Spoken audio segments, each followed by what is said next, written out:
Hi guys, just before we start the episode today, whatever platform you are listening to this on, whether it be on the podcast, Apple Podcast, YouTube, whatever it is, please support it. Please like, subscribe, whatever you can do. We want to reach as many people as possible. So please do that and we'll get right into the episode. Welcome to another episode of the Chronic Comeback Podcast. Today, I am really excited and happy to have on the show James Wilson. So James has dealt with chronic illness from actually a young age, being diagnosed with chronic fatigue at 9 years old. He spent much of his time being bedbound, was even in a wheelchair. However, he was able to make pretty much a full recovery, and he was able to get back to a normal life, going to university and playing tennis at a high level, only for his health issues to return in his 20s and therefore having to face a whole set of new challenges as an adult this time. As he works on his own recovery, he delved deep into the mind-body connection, and this has actually led him to becoming an NLP practitioner, hypnotherapist and life coach. He was fortunate enough to be trained by Lightning Process creator Phil Parker. We've actually talked about this quite recently, so I'm really excited to get into that, alongside an incredible variety of medical and holistic practitioners who have all experienced the power of NLP and the mind-body connection in their own lives. I was just speaking to James just before we started recording, and I'm actually about to go and do an NLP course myself, as well as jumping into brain retraining. So it couldn't be better timing to have James on the show.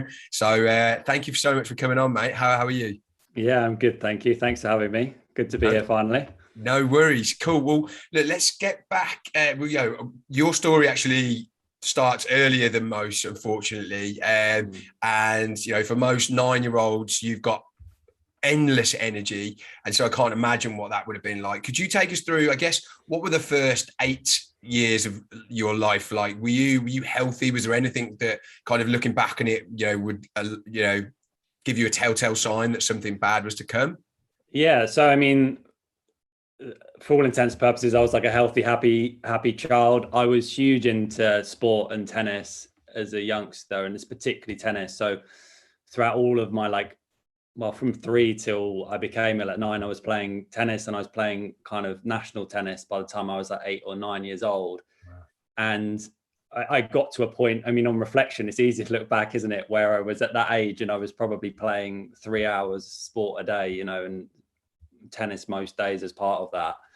And I think it obviously got to a point for my body where it was enough, and I think looking back on reflection, whilst I was really happy and healthy and obviously incredibly fit, there was probably a point I'd got to around the age I started becoming unwell where I probably just couldn't handle it. I didn't want the pressure of that anymore. But where I've come to is I just, at that age, you're not able to say no. You don't have the same voice or that same kind of ability to make those choices. And I think in the end, my body probably just said no for me because it had to, So I think, I lived a very normal, healthy, happy, active life, but maybe a little bit too active. And what first started happening then? What were the first telltale symptoms? Can you take us through that first part of the story?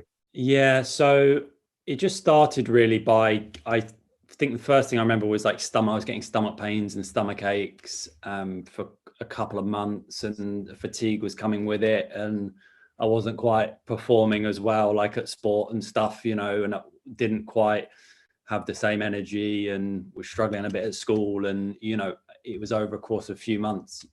Just something wasn't right in terms of how I was feeling. And like a lot of people, and especially, that's 20 years ago now, I'm 29 now. So there wasn't much out there at that time in terms of knowledge. So I went around the houses trying to find out what was wrong. But in the end, that went on for a little while. But in the end, again, it was very sudden. One day I woke up in the morning and I just couldn't get out of bed. Just couldn't walk, that kind of was very sudden then after a period of months of just not quite feeling right, I suppose.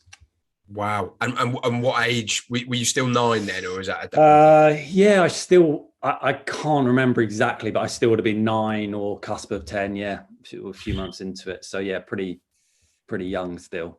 And I guess, if your parents or anything like my parents, you would have just gone straight to the GP or something like that. GP, every test under the sun. I'd already kind of been most places. The doctors, weren't particularly clued in or helpful. And I think it was really difficult pre that happening.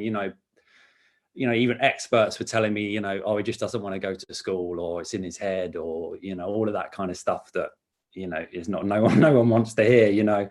But my parents were brilliant in that they didn't really stop. It was out of my hands, I suppose, but they kind of really went out there to find out, and I think eventually settled on kind of having a bit of an understanding about what might be at the root of that and what it might be.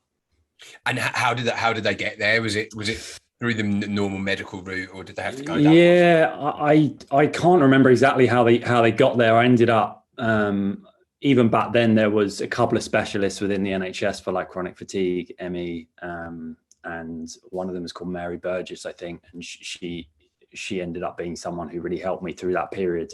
But how exactly they got there, I'm not sure, because again, I'm sure we'll come on to talk about both kind of sides of my story, but I wasn't really such an active participant at that age and being that ill, so a lot of it was managed by my parents at that kind of point in my life, I suppose.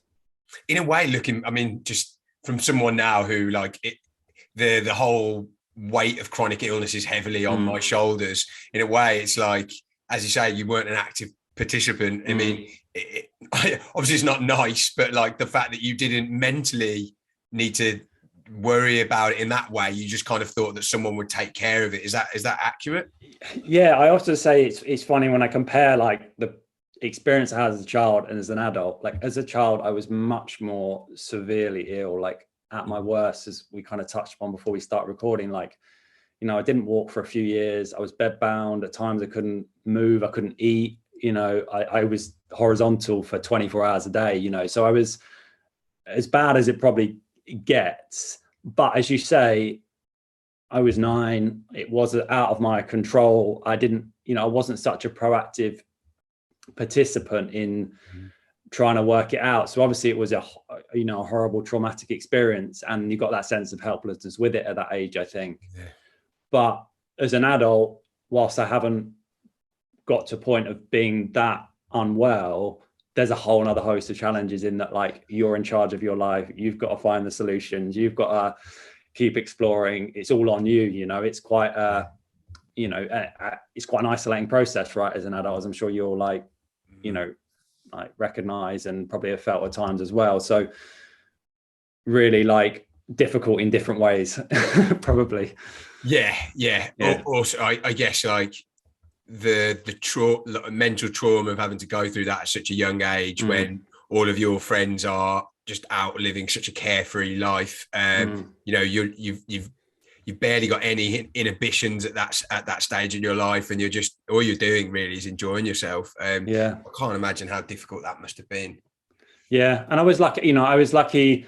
I mean, I wasn't lucky, but I was lucky in some ways that, the period of time when I was really ill, from 9 to 13-ish, 14, not that much happens in that time. True. I didn't miss, I got back to school to take my GCSEs, and I didn't miss any of that kind of stuff as a teenager, and kind of going out and meeting girls and, all that kind of stuff that is really important, right? To your kind of development and confidence and stuff. So if there was ever a period to miss of 3-4 years of school, that was probably it. So True. In a way it's kind of fortunate, but probably not quite the right word. Well, no, look, it goes to show that you're looking at the more positive side of things, right? And you could easily look at the more negative side of that. So how did you actually dig yourself, or how did your parents dig yourself out of that hole at that point? Like what was the steps they actually took to help you recover? Yeah, well, as I said, there was someone in the NHS who really helped me, and at that time there was so much less out there, and I went down the NHS route of your kind of graded exercise therapy type concept. And to be honest, on reflection, it was literally such a gradual process of just from nothing, as I've talked about, to tiny incremental rebuilding. I remember starting with like, I'd sit up for 5 minutes a day, and then it would be like 10, and, you know, it would build up and up. And I remember like going out in the car for like 2 minutes with my parents, you know, like tiny little incremental changes over the course of like a couple of years, probably, just to get back to kind of healthy again. And so it was much less complex than my experience as an adult, where I've like tried so many different things and explored so much and got little gains here and there and done just endless like self investment basically.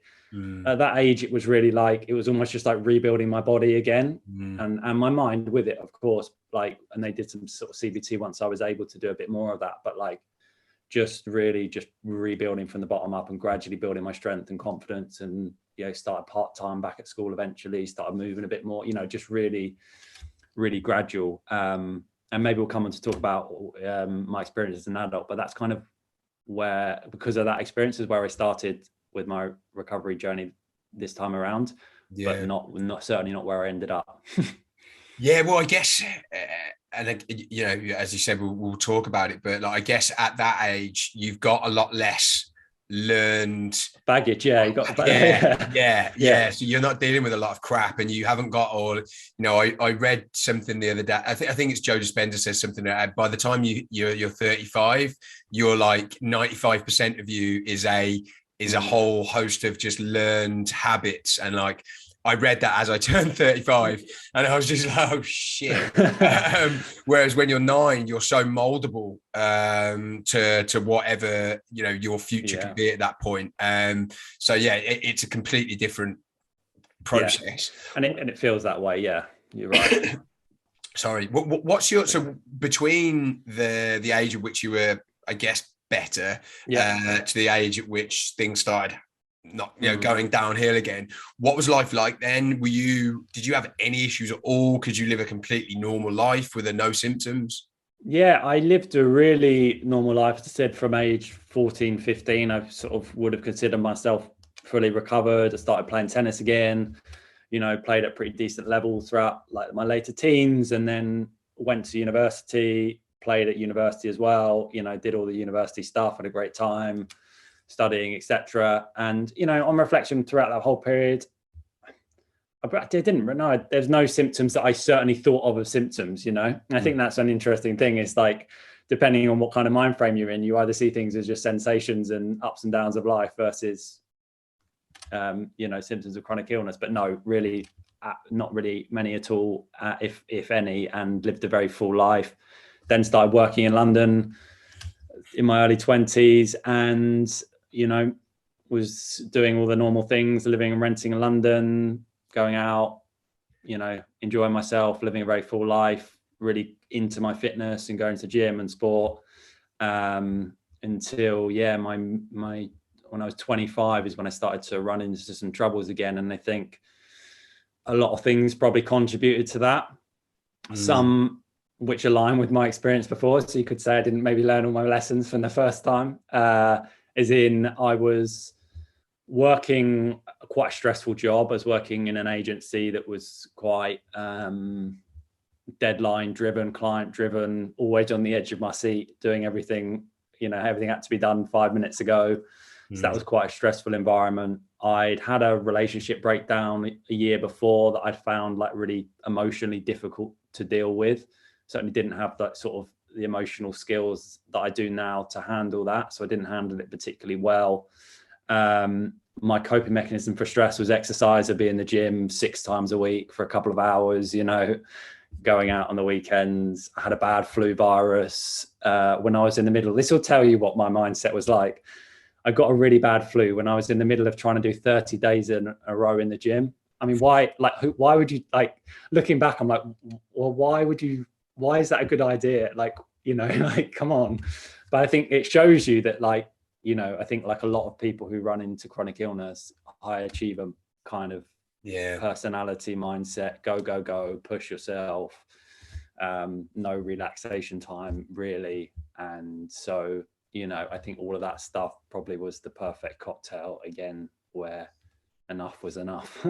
Yeah, it does seem like, I mean, so similar to my story in that I was in my 20s, basically all three areas of my life, exercise, work, and going out and having fun, just extremes of all of them, and just pushing myself in every area of my life in that respect.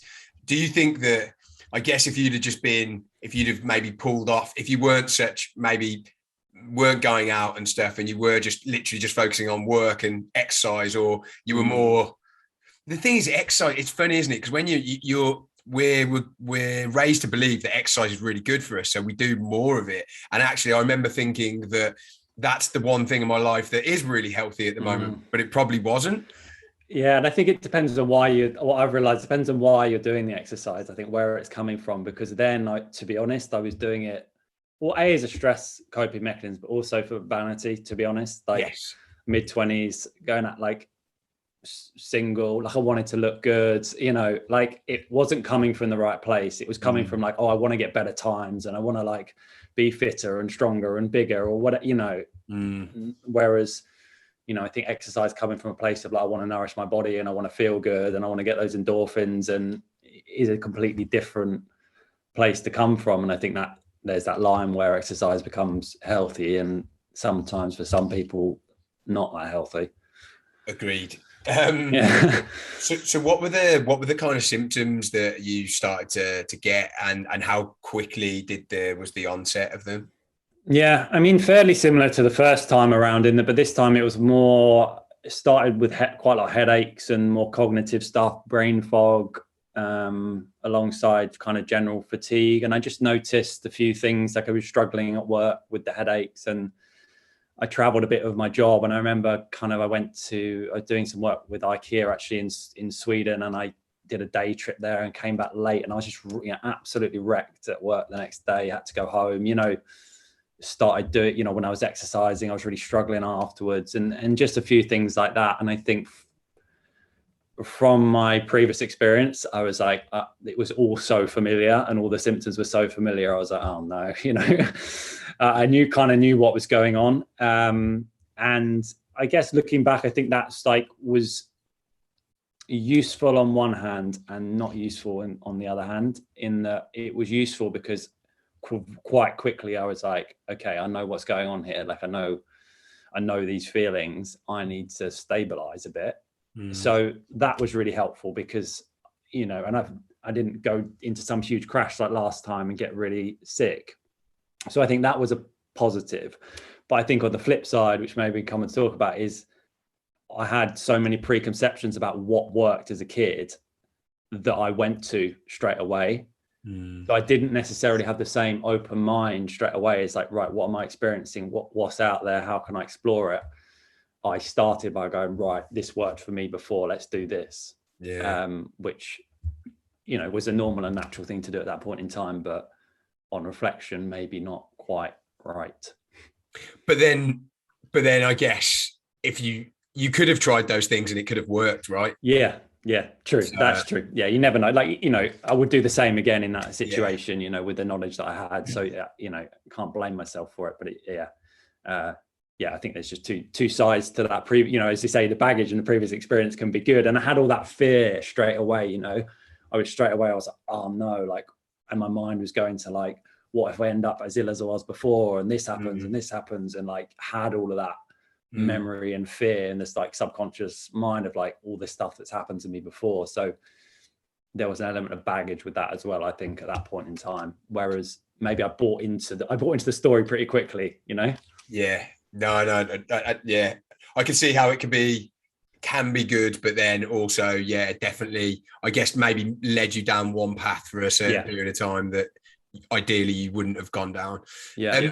So it's so in terms of like your symptoms, did they like plateau at a certain level that just made life really, I'm not saying unbearable, but just to a point where it's just like, you can't, I need to fix this? Or was it gradually getting worse? Or I mean, I would say they were at a level where it certainly made living a normal healthy life pretty much impossible. I ended up reducing my work down to part-time initially because I couldn't work full-time. Exercise was a no. Socializing I found difficult. So it was at a point where it's just like everything just felt really hard and my capacity was way down, I suppose. And eventually I did end up stopping working and focusing on other things, but I never got to the point, as I said earlier, of being as ill as I was as a child, but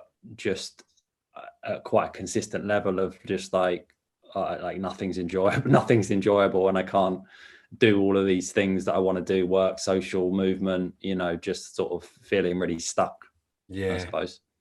I feel like when I have guests on, there's two kinds of people with, well, there's a lot more kinds, but I feel like there's two major categories, and there's people who are like bedbound, they can't do anything, and so all they can focus on is just trying to do things to recover, and because there's no other option. You get the other people who I fit into this camp, who can still get through life and are still having a go, being in work and trying to live a life, but they are weighed down heavily by what they've got going on. And I think obviously you wouldn't want to be in the first camp. That is the worst. But with being in that second camp, there is that, I guess, there's a lot more to deal with in the sense of you're not quite sick enough that you can't work at all.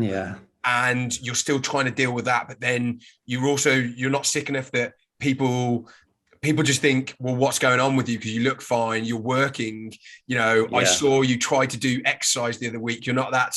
So it's a very, and I imagine you've been in both camps, right? Yeah. And it sounds like you're in that second camp, the second time. Is that accurate? Definitely. Yeah. I resonate with a lot of what you're saying. And I think that's where I draw the like contrast between the two experiences is there's so much to juggle, as you say. It's like, I feel terrible, but I'm still trying to work. I'm still trying to like maintain a relationship. I'm still trying to like see my friends. I'm still trying to like, as you say, like appear normal and do normal things, but I don't feel good. And, as you say, it's hard because you don't feel understood as well, because you can turn up to a social event for an hour and everyone's like, oh, James is great, he's on good form. And they go home and I feel like, And so I think there's so much complexity there in that space that you're talking about, where you're able to interact with society and life, but just feel not right. You're a peripheral player, aren't you? And I don't know about you, but for me, that it just creates a level of separation as well between your old life and you, but also the people you interacted with. Did you get that? Yeah, and it's identity as well, isn't it? Because it's taken me a long time to like reform, like, or rediscover like who I am. Because mid-20s, I was all about my job and exercising and my social life and going out and all those things, going to the gym, whatever. And bam, all of that goes, and it's like, who am I?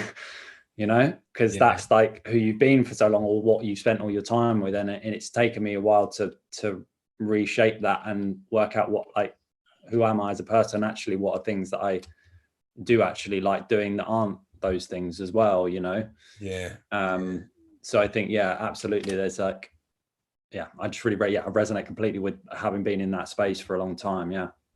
So it's a problem growing up in the UK that a lot of social life is geared towards going out and drinking. And it's all it all tends to be evening stuff as well, and late, right? And that's even something I've come to realize about myself, is that I just chronic illness or no chronic illness, I like daytime better, right? So I try and make that work for me, and if I'm organizing social stuff, I will try and organize it in the day, because I'm just at my best then.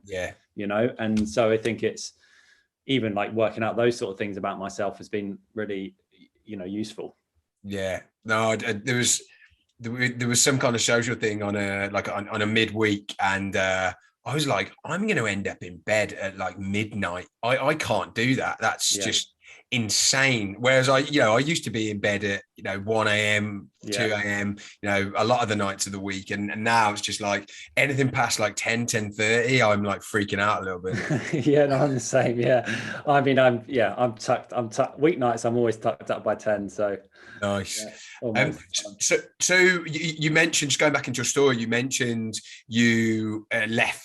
Did you say you left your job? Yeah. Could you talk us through like what was going on at that point, and what you were going to do then? Because I think that's quite a scary thing and a big thing to do for someone. It took me a long time, and I didn't really have a plan when I left. Could you talk us through a little bit about that? Yeah. Is it useful? I can talk. It's probably most useful I talk about in the whole context, maybe, of like what happened post that kind of experience of getting those symptoms in my 20s, because it all kind of ties in a little bit. So this might take a little while. So when I was getting those symptoms that we talked about, kind of mid-20s, still in the office at work, what my go-to was, as I said, was go back to what I did as a child, right? So I went down, I actually tracked down the same woman that helped me as a child. She's still working in the NHS, went through that into that scheme that is, I think it still is, graded exercise therapy with some CBT, etc. And so I really went down that route while I was still working. And that was really like regimented, I suppose, in like, this is how much activity you're doing on this day. And then you add in a couple of minutes of this and this. And it was really structured. And being the personality type I am, I like stuck to it to the T. And like, I worked really, really hard at it for a long time. And I just didn't get anywhere, to be honest. It was really hard work and I worked hard at it, but it wasn't doing anything for me. I guess now on reflection, I wasn't solving any of the root causes of this. I was just changing my activity levels, really.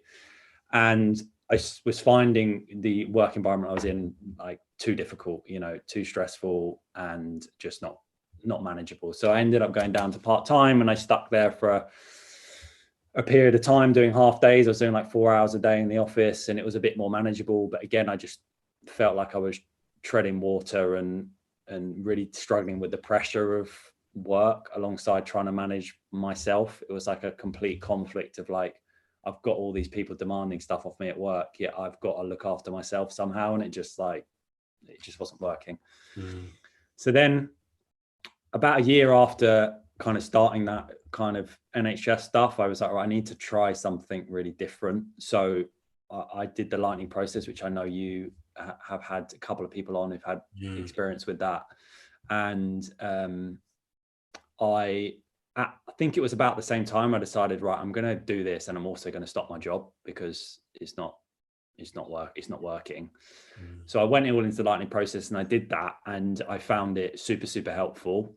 I think especially from a shift in mindset and getting my head in a really like can-do space. I already had that to an extent, but just changing my perception on the illness and where I was at, got some great changes quite quickly with that, and shifted my focus completely to focusing on the lightning process, ditched all of that other stuff and really focused on that and the brain retraining stuff. And I guess I was finding it useful, but also I was finding it really interesting, and I just quit my job. So I was like, well, I may as well sort of dive into this a bit more. So then I trained in, as you said at the start, in NLP and hypnotherapy and life coaching as I was kind of going on my own journey with those sort of tools myself as well. So I kind of made that decision that, right, well, I know I want to work in this space of helping other people, and I wasn't quite sure exactly what that was going to look like, but I was like, this job's not working for me anyway, so I may as well like go out on my own and just work this out somehow, and I must say I was fortunate to be able to do that, because I was able to move in with my parents who live in London. So like lucky to be able to like have that ability to just do that for a while. And I mean, I could talk a long time about my thoughts on the lightning process. I don't know how long we've got, but it was super, super useful for me. But I think in the end, I used it for a long, long period, and I got changed very quickly, but then I got kind of stuck with it and I didn't get the further changes I was looking for. And I really was trying to use it to fix my symptoms. So I was becoming really hyper aware of like, what symptom am I experiencing? How can I use this tool to fix it in the moment? And I think partly because of my personality type and how much I want to get it right. I want to do everything I can, that's almost at that place of like real desperation, isn't it? Where you're just like, I will do anything and as many times as I need to get out of this. I was almost increasing the stress in my body because I was so focused on fixing what was up, Yeah. So if I kind of continue down that path, I kind of got a bit sick of the lightning process, or in all honesty. And then I was like, right, let me try a different brain retraining program. So I did the NRS. And kind of through this process, I'm also kind of trying to start my own thing and coaching practice and implementing these things I've learned. And then I had a similar experience with the NRS, and I was like, what, something's not right here. Like, I'm doing all this brain retraining and I am finding it helpful and my mind's in a good place, but I'm not quite shifting things. I'm not quite getting there.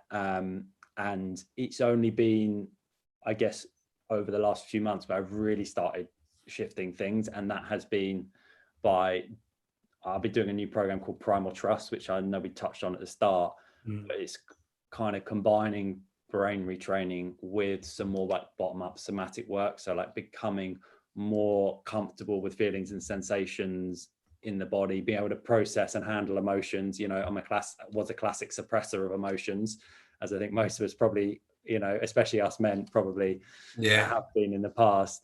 And also really like shifting, as we just touched on before we started recording, shifting away from using brain retraining to fix my symptoms, and instead about how can I live as closely as possible to like my true self and my values, and use my brain retraining for that. So much more focused on creating and actually starting to live the life that I want to live and do all the things that I want to do and all the things that I enjoy, rather than focusing on fixing symptoms. And that has been really quite like transformative for me to do that. And the knock-on effect has been a real improvement in symptoms, even though that's not been the aim. But it's been a completely different, I think for me, it's like so much of my stress was coming from how can I live my life with these symptoms, that how I can't get rid of them, I can't solve them, they're still here and they're horrible, to like, well, how can I start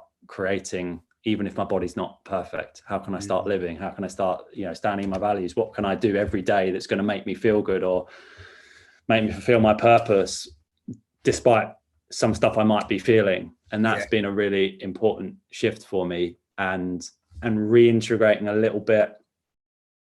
I've always been into, eating healthy and, throughout the process doing yoga and breath work and like nourishing stuff, good stuff for the nervous system. But I've always throughout the process has gone like, right, I'm going to go full in on this lightning process, not do any of the rest. And then, it's not working for me. Full in on the like holistic, let's do breath work and yoga and nourish myself. And then like yo-yoing, but actually now just sort of like bringing everything together, but with the purpose of like living and actually aligning with like who I am and like my actual true like self, or whatever you want to call it, and that's been a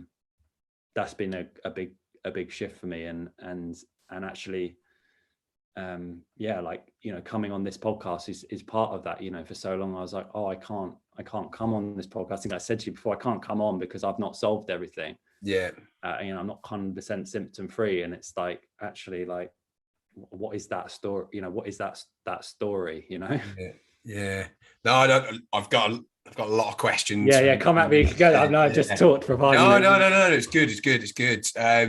Well, first of all, just you mentioned you made some like good improvements, and then I guess reached a point where you couldn't, a ceiling that you couldn't break through. Like, what were the symptoms at that point that were still kind of remaining? Was it just that you'd lessened the fatigue and stuff that you were having, and you couldn't quite get to the point where you were before, and that was what it was? Yeah. So, I mean, I've made, particularly in the few weeks afterwards, I made what I felt was a big shift in my symptoms. Just generally across all of them, I was feeling better, and I was feeling more empowered and positive, and like I was doing more things. And then it kind of plateaued a bit. I think I had actually not quite finished work now, reflection, I went back into work for a bit and had some of those old triggers. And then I just sort of bobbed along for a long time, working really hard at it. And I think the lightning process for me is a wonderful tool. But I think for me, as I said, it ended up being a bit of a stressor for me in the way that it was kind of, I was using it to kind of tackle symptoms, which is often how it is used. But also I think the trap I fell into a little bit with it, which I think is sometimes the danger of it, is it's very, it can be a tendency. It's like you're not meant to talk about your symptoms and your problems, and you're really meant to break those neural pathways to those experiences. And for me, I suppressed a lot through that process as a result. So I was really sticking to that and really focusing on the positives and focusing on building those, positive neural pathways to the, feelings and sensations I wanted, and visualizing and pushing away those other feelings. And for me, I think what I've learned is suppression is not good for me. Yeah. That has been my tendency in the past, and I need to be able to express and to be able to feel understood and share the reality of my experience. And I think for a while during that process, what I was projecting, as we talked about earlier, to the outside world through that experience wasn't actually my reality at that time. And I think I had a bit of conflict there. And I'm not like slating the lightning process. I'd never discourage anyone from doing it. And part of it maybe was just the way that I approached it in my mind and how I went about it. But I think for me, it ended up, I recognized the point where I was like, this isn't helping me anymore. And I need to shift. I need to do something different. I've gone as far as I can take this. And there's obviously more for me to learn, or different dimensions that are going to be needed for me. Yeah, no, but because my like thought on what I thought like brain retraining was all about for someone, well, I guess more for when I'm relating it to me and what I've got going on. I know I've got like a nervous system issue, like I can feel my nervous system completely on edge, and I know I'm in fight or flight. And I thought it was more about, for me, I thought it was more about training your brain to realize that you're safe and that you're not in danger, and to calm everything down. Is that what the lightning process is as well? Yeah, no, it is. So the lightning, I mean, they're all a slightly different variation on a similar concept, in you're noticing patterns that you're running that aren't serving you. So that might be, that threat pattern, that feeling that you're not okay, or something's wrong, or there's danger in your body or outside of you, or there's an emotion that you're feeling that's not helpful.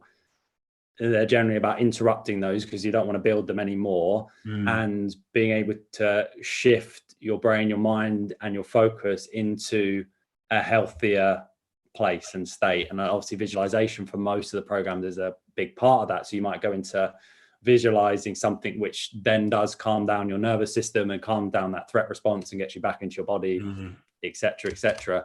I think a distinction that I found really useful recently is you can brain retrain, as you say, you can retrain and go, I want to imagine or step into having no symptoms or just being blissfully relaxed. And that's what I was focusing on for so long, was I need to calm this response down. I just can imagine I'm on a beach or whatever, really relaxed. But now I'm using it. It's like, right, well, I'm feeling that, but what I want to do is really embody my values and step into this place of choosing how I want to live my life. And I'm going to use my brain retraining, my visualization to, how can I, despite what I'm feeling right now, embody my value of adventure, right? And you might be feeling like crap, but there's something you can do that makes you feel that buzz of adventure, right? So it's like, I'm not waiting for this symptom to go for me to live that.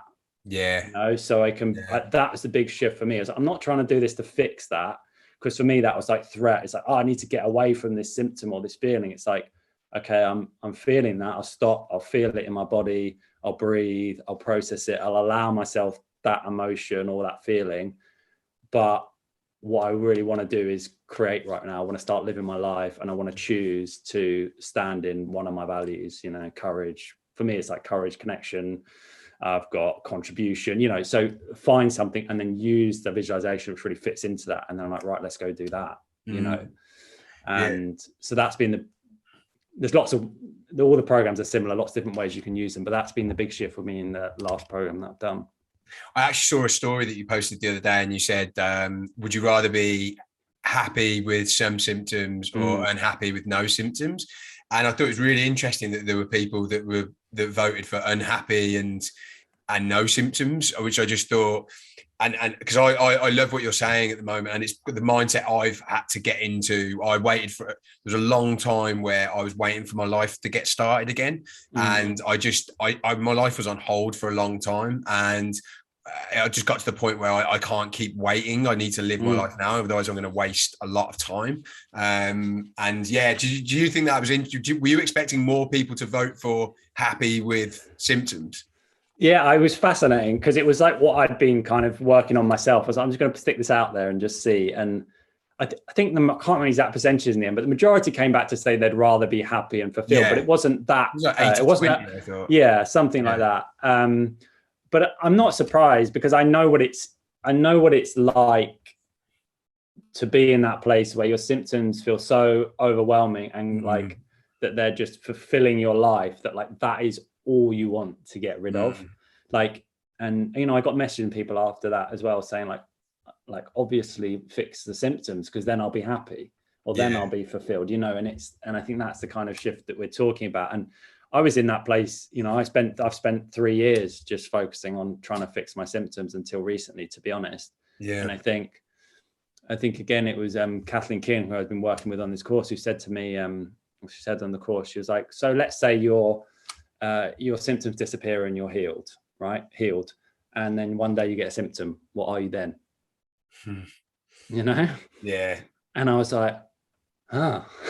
Yeah. Oh yeah. You know, she's like, what is that? And she's not for the word healed, and it's something that we all use and is all out there. But like, actually, what does healed mean to you? And that's why I posed a question. I was like, actually, like right now, I'm happy to share, I've still got some symptoms, right? My body's not perfect, but I'm actually the happiest that I've ever been. So then I was like, well, what am I reaching for? Yeah. You know, I'm still going to put the work in. I'm still going to work on my nervous system and my brain retraining, all that kind of stuff, because I want to keep improving my experience of life. But like, what's the end goal here? Yeah. I think that's been a big like shift in my mind, is like, oh, like I don't need to have that label of like recovered or healed or like complete, because in reality, it's probably, you know, life is just an ongoing like development journey, really, isn't it? Like, you know, and actually, as long as I'm staying as healthy and happy and fulfilled as I can, then that's all I can do, you know?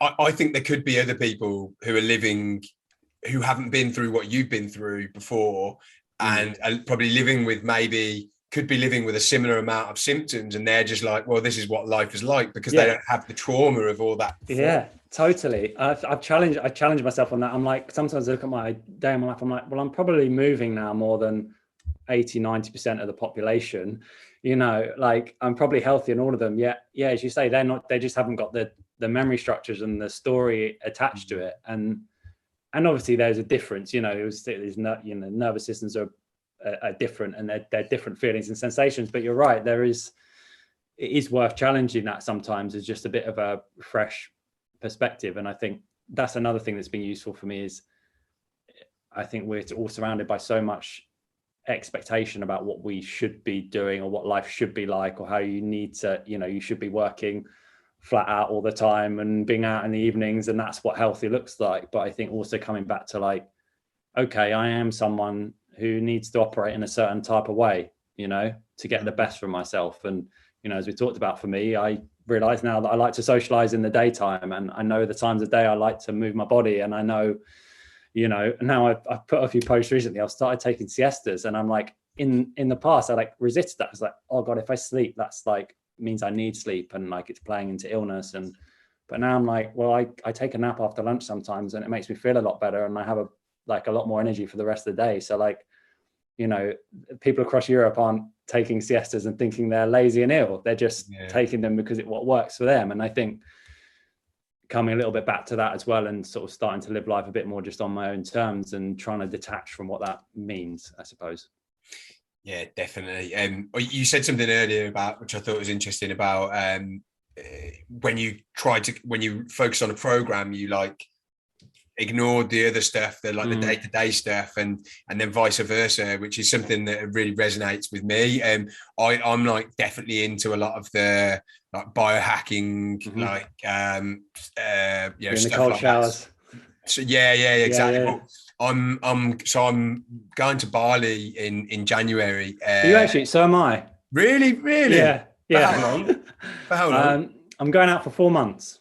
Really? Wow. Yeah. I think I'm gonna be there for like 6 months. Are you Wow. serious? Yeah. Oh, mate. Oh, this is great. Yeah. Yeah, Awesome. my girlfriend's got a sabbatical for 4 months, and so we're going to go there for that period, and I'm gonna do some work there and live there while she's doing that as well. So Well, you couldn't. Well, that's I mean, amazing. that's We definitely need to meet up. yeah. But I'm going there. So I was there for a month, literally just before the pandemic hit, and my brother lives out there, Okay. and it is so well aligned with healing. It's ridiculous. They have these. I don't know how much. Have you been to Bali before? I've not been, no.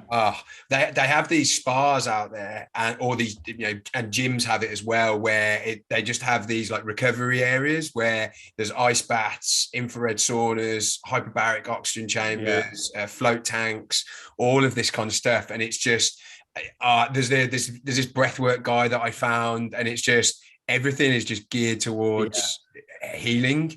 That's it, and that's, you know, why I've chosen it. Partly is I'm sort of reshaping and rebuilding my like business and where I take it now. And I was like, oh, I've worked so hard over the last 4 years on myself. Like, I was going to take this opportunity to go somewhere different and like throw myself into all of that stuff, which will help me personally and also with work. And just like, I was just like, this is the time, you know. That's just so exciting. Yeah, we're gonna. Mate. Yeah, definitely. Well, it's something in the universe is taking us there at the same time. Exactly. I guess just going back, like to like what you.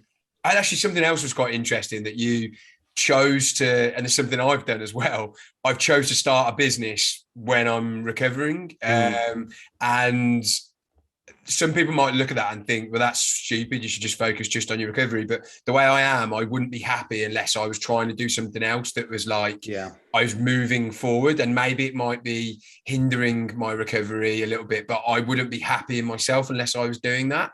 Is that the same for you? What went through that decision? Because that has to have been creating some extra stress for you as well. Yeah. So as I said, when I quit my job, it was like, well, that's not working for me, and employment's not really working for me in this state. And I kind of had this sense as I feel like this is like my purpose is to be able to help other people, because, you know, I don't want anyone else to go through this basically. So I had that motivation for it. And I was also like, well, I want to work for myself, partly because I realized that I want to be able to manage my time. Like, I don't want to be in that situation again where I'm getting dragged around and I'm out of control because I'm serving other people, you know, I'm someone else's call. So I was like, well, maybe this is a really good opportunity for me to, yes, build a business, but rebuild with it almost. It's like, I can work as much as I feel like I can or want to. I can work as little as I feel I want to, and kind of can grow with it. So that was kind of part of it. And part of, you say, I think it's been important for me to maintain some kind of purpose and some kind of, you know, gets you out of bed in the morning, right? It's like you have something you're working towards. I think that one of the worst parts of chronic illness is that stuck feeling, right? And I think the more areas of life you can get out of that stuck place, the better. And that was one thing I think that has helped, is having that little drive and purpose. And it hasn't been easy. And I've just decided basically to start again now, because as I said at the start, I knew this was what I wanted to do, but for a year and a half, I've been working with people deliberately not in the chronic illness space, because I was like, I'm not perfect myself. I haven't solved everything. How can I possibly do that? Until someone said to me, well, when are you going to stop telling yourself that story? You know, and they were totally right. And you know, on the one hand, I do feel far enough down now that I know that I can help so many people, but also like, it's just letting go of that perfection story that I need to be 100% symptom free to be able to help people going through chronic illness to transform themselves. Like, it's just not true, you know. So I'm now sort of going back to basics, and I've completely, you've probably seen from my social media, or I've canned that, and that is going to be my focus, and that is what I want to do. And it's going to take a bit of rebuilding, and I want to, actually use the time when I'm away in Bali to build some courses and do some other stuff that's going to help that. But I think that's been part of me stepping into actually like more aligning with myself and what actually I feel like I'm here to do. Yeah. And it's that, and to try and detach more from those stories that aren't really, that story that I was telling myself was just based out of fear. Like, I'm not good enough. I can't do it. I can't be that person. Like, who am I to tell people, help people in that space, when actually the reality is I'm, as you are, best placed. Yeah. No, mate, you're so much more relatable, because if you're at the beginning of your journey and you've literally just got a qualification and just decided to help people at that stage, maybe there would be a couple of question marks, but it's so much more relatable because you've already made so many improvements, but you're still kind of, you're still there and you're still working through stuff. So you're actually the kind of guest that, I do obviously love it when people have made a completely careful what you say. But also I'd say about a third of the guests that I have on here are at the same stage as you. They know they're going to get to where, optimal health is where, they'll get to. It's not necessarily a destination, but, but they've made so many, it's more that, they're as happy as they've ever been. I remember there's a girl on the podcast called Kelly, and she came on and she was clearly still going through a lot, and a lot. I'd say she was probably like halfway through, and maybe a similar stage to what I'm at, but she was happier than ever. And she was a great guest to have on. And so I told myself the same thing with this podcast. I said, I need to be recovered to do this podcast. And someone said to me, well, that's actually the opposite. You should be in it. So that's what I decided to do, and I'm glad you made that change, because you're going to get so much more fulfillment out of it, helping people like that. Yeah, definitely. I think there's always. I think it's great that what this podcast is brilliant. It's exactly what's needed out there in information terms, rather than what you get on Google. But I think it's that case we talked about earlier. Is like, if you have that story in your mind, I could have gone forever and not ever felt like I'd got there, because what am I, if I was going for like, I'm never ever going to have a symptom again, and that's the only time I can step into what I actually want to do. Or, as I said, well, what would happen if I got one? Like, the whole plan goes out the window. It's just not, it's just not, could wait forever. So I'm pleased that I've done it now, and it feels good. So and I'm sure it does to you as well. Yeah, definitely. So there'll be people who'll be listening to this now who are, in varying different, points of their journey. But a lot of them will be maybe a little bit desperate at this stage, looking for a way forward. What would be your advice to someone who's in that frame of mind at the moment and can't really see a way out? Yeah.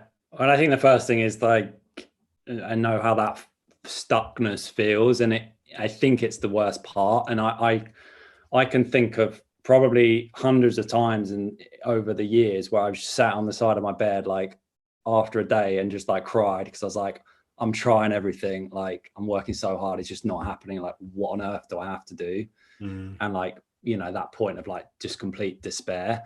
And I think it's easy to say like now, but I think it's like remembering in those times that, like, sometimes what we want and what we need aren't the same thing. So we might really want to be better in that point in time, but maybe we just haven't learned everything that we need to get there, and kind of remembering that. And so if I think back, like when I did the lightning process 2.5 years ago, if I'd got a overnight 3-day recovery back to full health, I would have been absolutely chuffed, right? Exactly what I wanted.